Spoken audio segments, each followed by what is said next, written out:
Aujourd'hui, on parle de l'adjectif. Aujourd'hui, on apprend à reconnaître un adjectif. Alors, à quoi ça sert un adjectif? Eh bien, l'adjectif va permettre de dire comment on est ou comment quelque chose est.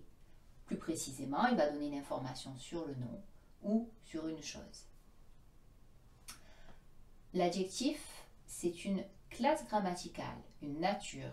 Cela veut dire que quel que soit son rôle dans la phrase, un adjectif est toujours un adjectif.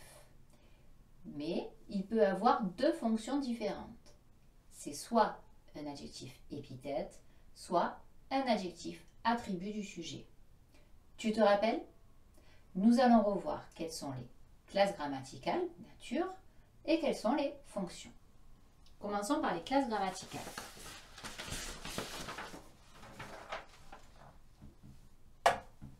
Voici donc toutes les classes grammaticales que nous connaissons.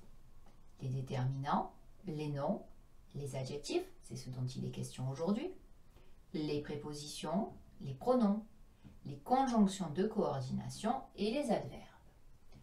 Donc ces natures grammaticales restent les mêmes, quel que soit le rôle du mot dans la phrase. Venons-en maintenant aux fonctions.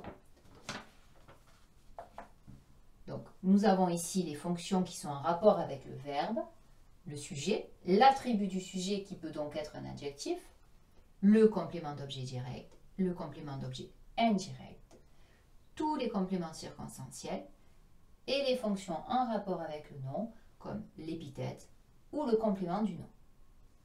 Aujourd'hui, c'est l'épithète du nom et l'attribut du sujet dont nous allons parler.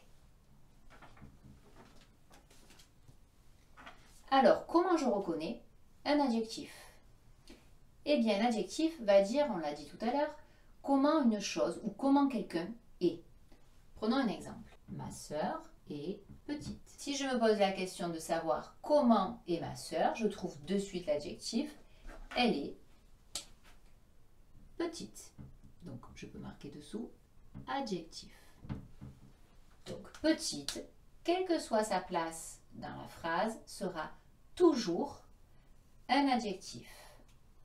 Par exemple, ma petite sœur joue dehors. Je retrouve le mot petite, qui encore une fois explique comment est ma sœur. C'est encore une fois ici un adjectif, puisque l'adjectif, c'est la nature du mot petite. Cela dit comment on est.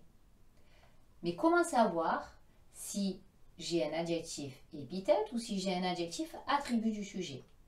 Eh bien là, ce qu'il faut regarder, c'est si l'adjectif est à côté du nom ou s'il est séparé du nom par un verbe d'état. Regardons ici. Ma sœur est petite. Où est le nom? Petite vient dire comment est ma sœur. Ma sœur est ici. Qu'est-ce que j'ai entre le nom et l'adjectif? J'ai ici, hop, on va le faire en noir, un verbe, ce qui est un verbe d'état. Donc, ma sœur est petite, l'adjectif petite se retrouve derrière un verbe, c'est donc un attribut du sujet. Donc, petite, sa nature, c'est adjectif et sa fonction, c'est attribut du sujet. Dans cette phrase-là, ma petite sœur joue dehors. Où est le nom que qualifie l'adjectif? Il est ici, c'est toujours le mot sœur. Donc il est juste à côté de l'adjectif. Il n'y a pas de verbe entre les deux. Le verbe est ici. Donc cette fois-ci, petite est un adjectif épithète, car il est à côté du nom. Donc, pour récapituler, l'adjectif, qui est une nature, peut avoir deux fonctions. Soit il est à côté du nom et c'est un adjectif épithète, soit il est séparé du nom par un verbe d'état, et dans ce cas-là, c'est un adjectif attribut du sujet. Voilà, tu sais tout sur l'adjectif. Maintenant que tu as tout compris, entraîne-toi en faisant les exercices ci-dessous.